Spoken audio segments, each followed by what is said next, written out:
Hello mga kabubong, nandito tayo ngayon sa pangalawang ocular natin sa Quezon City.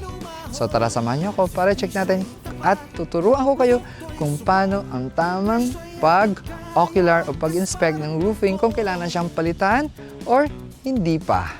Pero bago yan, please don't forget to like and subscribe because it's time to reserve. Pangalan ay lumawak, proyekto ay dumami, serbisyong natatangi, Hilaga, Timog, Luzon, kami nariyan.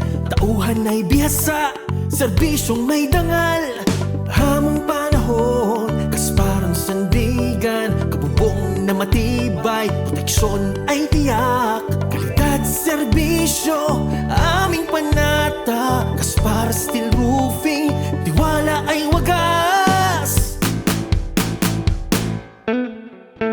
Kaspar Steel Roofing, matibay na kabubong, bahay at negosyo sa amin umahon. Serbisyo ay tapat, produkto ay subok, presyo ay abot kaya, Kaspar ang tugon. Steel Roofing, sama sa araw-araw, kabubong ng bahay, negosyo, kayo ang Pag napinturahan kasi okay pa, pero pag tinanggal mo yung pintura, ito na siya. roofing, sa inyo kami tapat.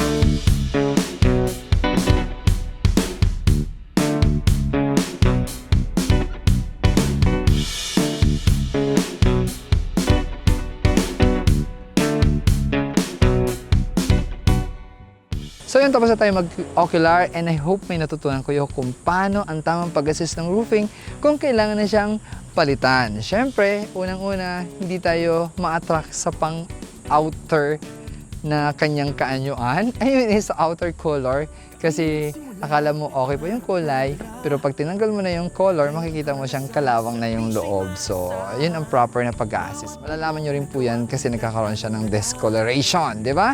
So, yun, dyan na nagtatapos ang video nito. And if you want good product, good pricing, good service, please visit www.kasparroofing.ph or Kaspar Steel Roofing Incorporated in our Facebook page. And remember, if you want strong, durable, and well to last, all you have to do is reserve. Produkto